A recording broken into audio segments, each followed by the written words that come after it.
minute. Joker. Good job.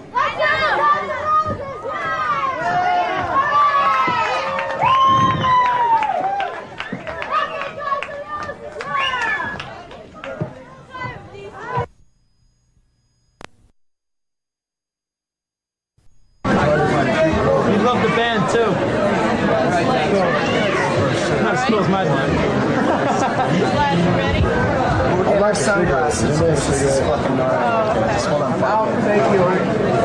Patrick, they're getting their sunglasses. They would like to wait till they get their sunglasses.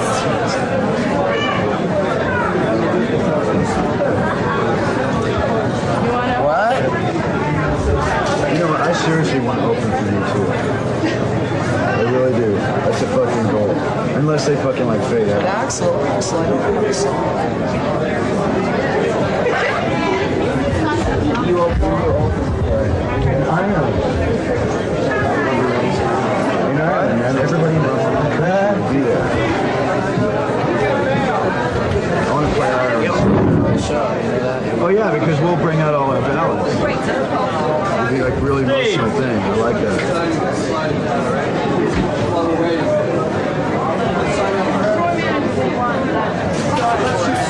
Oh, okay. I'm gonna shoot you guys signing this, so sign it. So we like B-roll. That's my favorite photo we've ever done. No, the spaghetti one is my favorite, I think.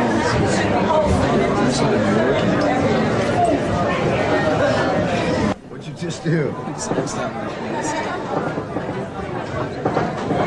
I hate that picture.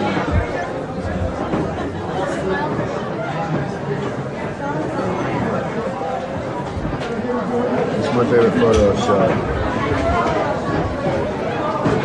That's me hanging out with Barbie though. Barbie did my hair and makeup that day. That's why it looks so cool. No one else knows how to do hair and makeup like that because no one else has that mentality of like heavy drugs and heavy rock and roll. It's like I wasn't on drugs, but I look like I'm annihilated because she's smart. She knows how to do it.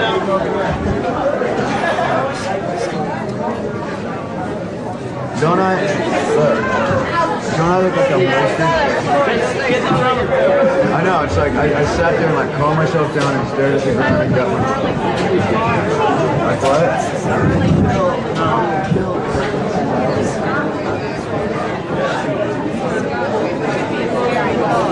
Yeah.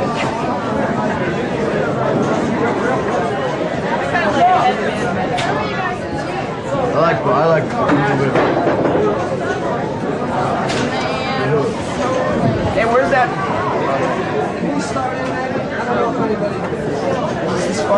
I'm ready anytime, man. I like this bitch. Alright. So let's do this, man. I'm getting a headache. Hey, let's do it. Hey, Flavor, let me see that black pen. What is this for? Who? Oh, those guys? Yeah. Hey, Flavor. What? Duff. Let me see that black pen.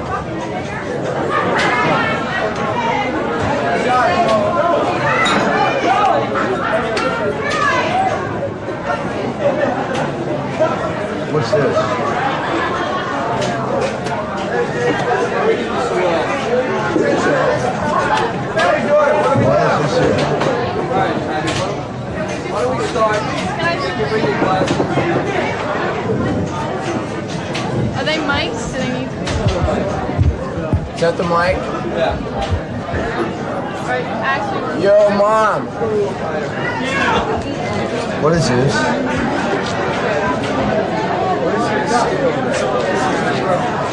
Start, Axel? Sure. Most people probably think it's kind of strange or odd that a band considered heavy metal would be going around the stores doing acoustic sets. Do you think the music still has the impact without the loud volume? Oh yeah, well we don't consider ourselves a heavy metal band, we consider ourselves a rock and roll band. And so it's like, rock and roll covers everything. So we try to play as many things as we can learn how to play. How did you choose the songs you wrote? Well, some of the songs were written acoustically, and we'll be putting out an acoustic EP sometime late next year.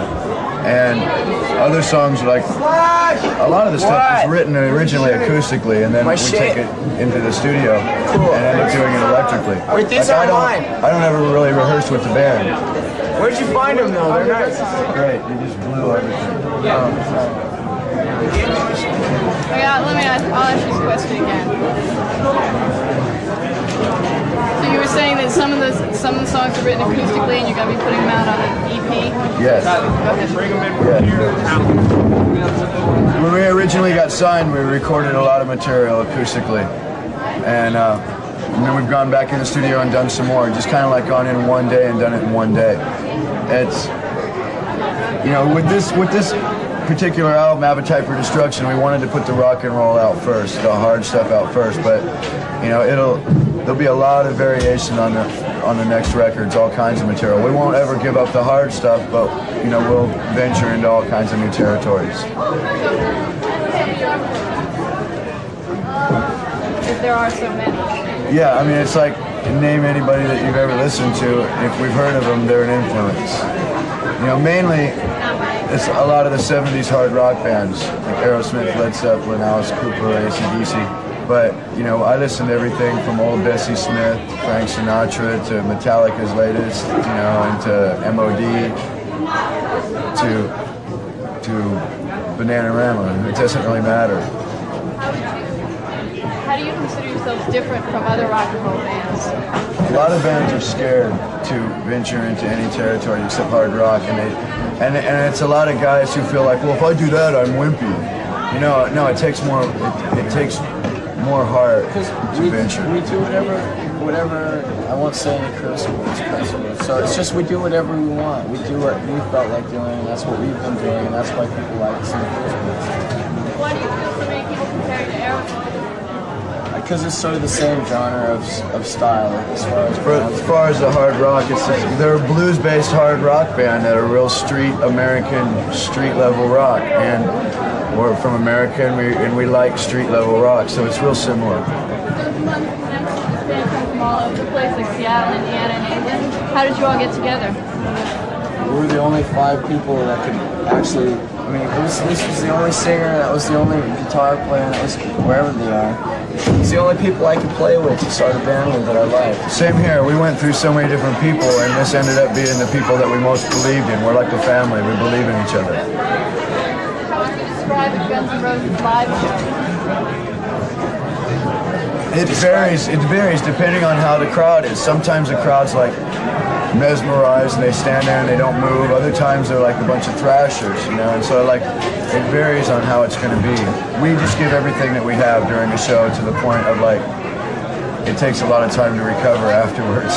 Just describe a city and then describe a reaction from us and then describe a reaction from the crowd, and that's what we do. You know, if you got a crowd of a bunch of stage divers diving off the balconies and stuff, that's how we are on stage. If they're all laid back and mellow, then we kind of get laid back and mellow and get into that groove. We play off the vibe a lot. You've got a reputation for being really rowdy. Is it hard to break into the music business because of this dangerous element? No, that's what broke us into it. The labels were looking for a new young band that was rowdy again.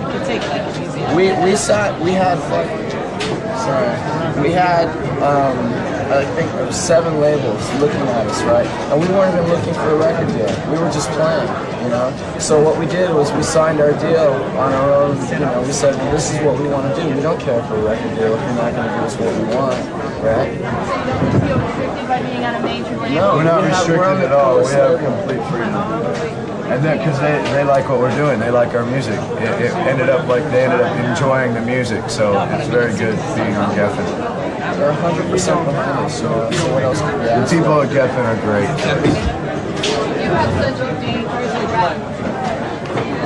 We rolling? Okay. Tell me something, if you've got such a dangerous and such a rowdy reputation, tell me something that you've done that's been wild, or tell me a story that somehow you've ended up in trouble.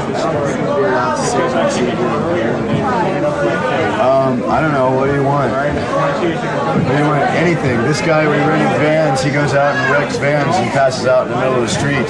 We stayed at the Gramercy Hotel here, and one of our friends, West Arkeen, the guy jumped over the counter. His dad had a heart attack, and they didn't give him the message. And then when he yelled at the guy jumped over the counter and hit him. And then 3 guys jumped him that worked the hotel here in New York. So then he came up and got me. I went downstairs and 2 big guys come at me with clubs. So I grabbed a huge metal sign, you know, and it was like a showdown. They backed off, and then the cops came, and you know, that's like the most recent thing that's happened. Tell me why there are 2 versions of the Appetite for Destruction cover. Why do you think there's 2 versions? Well, I have to get it on tape. Well, because there's a lot of record stores and stores that sell your record that did not like the cover and had a different opinion of what it meant.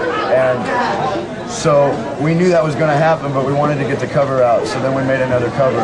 And it's basically there's 2 covers because we didn't want to, you know, we weren't stupid. We didn't want to like limit our sales. And plus we like both covers, and it's fun having 2 versions out. Plus it's a catch-22 because we put out the first record, right? we put out the first cover, sold so many, you know, with that, and then changed it. And the fucking first, or the first cover, the cover is inside the inner sleeve. Yeah, so it's a catch-22. Anyway. So it's like it doesn't really matter, you know? Are you worried that people like the PMRC will object or limit? I don't really care about the PMRC. I don't care. I think it's stupid. I think people that are voting for people, you know, don't deserve to have somebody's wife or something like that. That's not the person they voted for. I'm not voting for who this guy decides to be with. The more stickers they put on records, the more records we sell. Yeah.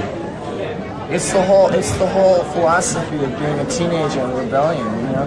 The worse they get... When the parents hate it, the kids love it. So it's like, you know, and then the parents end up finding a song they like, so I like that. Yeah, they don't have a clue.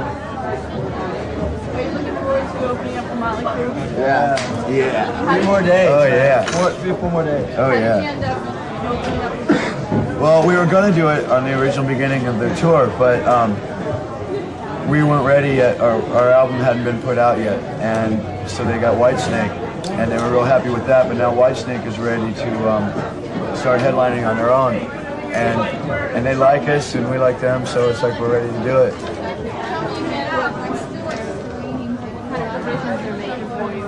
We don't know They're yet. like they're rolling out like the red carpet. I mean, they're giving us more lights than they usually give an opening act. They're giving us more monitors, more things.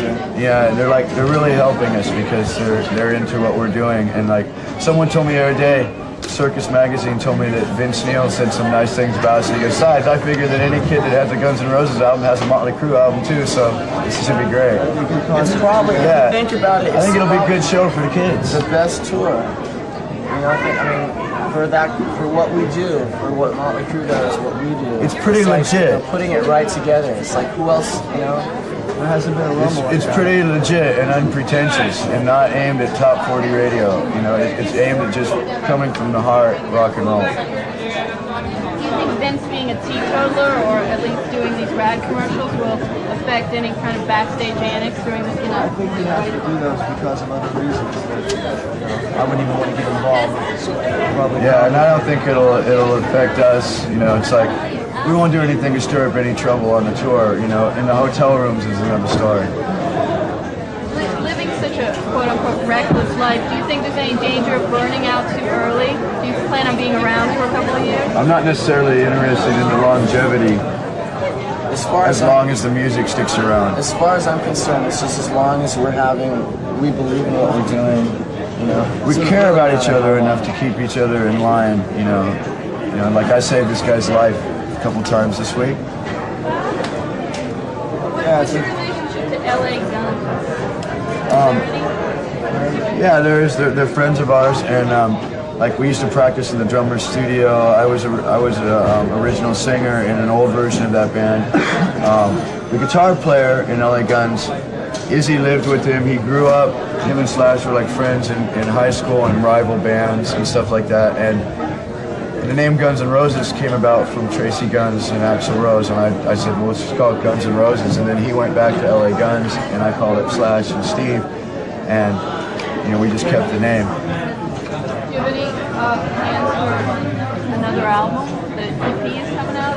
Well, the EP is planned, and then we've already talked with Geffen that we will record a double album whenever we're done touring. And hopefully, you know, hopefully we'll put out a double album. We'll see how it sounds and if it's a smart move to put out a double record because it's going to cost more. But we've got all the material ready for it and we're still writing new stuff. So we have about 40 songs ready to go that we believe in. I do a fashion segment on MTV called Addicted to Style. And do you want to talk about your tattoos or any kind of fashion statement? Seems that be consistent throughout members of the band. You know, well, I'm wear whatever's laying around the hotel when you wake up, you know what I'm saying? Why don't you tell us about your tattoos? A guy named Robert Benedetti does our tattoos on Sunset Strip. He does like Ozzy's and Kevin Brady used to work there and he did Motley Crue's and stuff. And it's like I think about a tattoo a long time before I get it. Like I got the one on my arm here before we had the album cover designed. You know, Geffen saw this and liked it so much that they wanted to do a cover. And I don't know, fashion is just like, I believe in wearing and doing what you want to do, not what someone tells you to do. You know, and that's what our fashion is. It's like hard. You go into a nice hotel, you're renting out a whole floor, you're playing a big show in a town, you know, like we're on the Cult tour, you know, you're playing for like 10,000 people sometimes. And they won't let you in the restaurant because of the dress code and there's no one in it. You know, what is that? You know, and this guy's making like $8 an hour. You're blowing him away financially and successfully, and he's telling you you're a bum. Schizo, see, I can turn it on or off. No, but I get thrown out of everywhere, you know, for no real reason except for the fact that I like to get drunk and, you know, blah, blah, blah. But it's like, as far as I'm concerned, it's pretty much just whatever you wear, whatever you wake up in, and you just go and do what you gotta do. About tattoos, don't go get a tattoo if you just to get a tattoo. Get something that you plan on having for the rest of your life. If you're going to get one, make sure it means a lot to you and you're going to have it for the rest of your life. You know, like when I come up with an idea for a tattoo, I think about it for a year. Do I really want that? Do I always want that on my arm? I'm not unhappy with anything I have. The only thing I'm bummed about is I got this tattoo right here, which is a Thin Lizzy album cover. And I always wanted to show it to Phil Lynott, and he died on me. I got this one like whenever, and it's been years since I figured out what I was going to put on this side. Because I drew this one, right? It's my own drawing, so I figured if I ever get a tattoo, it'll be my own drawing. So I have to figure out what I want to get on this side. It's got to be something that I, you know, so it's like as soon as something I think is important enough, then I'll go. You know.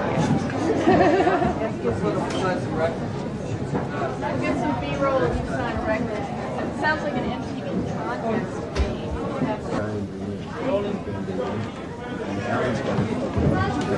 New York! New York! Mine? Anyway.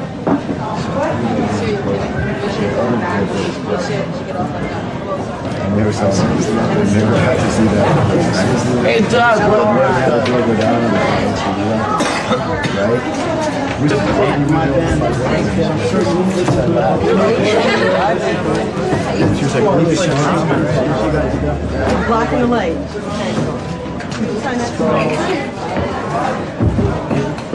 what are you guys smoking? You got a red? Cigarette. Band for you. Look at that. Look at this. See this dog? How you doing? Yeah. Yes, I do. I remember you got on the bus and you had a pink dress. My name is Aaron. And I saw you at Poughkeepsie, right? Right. And music for you. I don't know. Talk to I talked to Izzy you. usually has a pick or so in his pocket, I man. talked to you. Yeah, it's always Good job on you. never knows.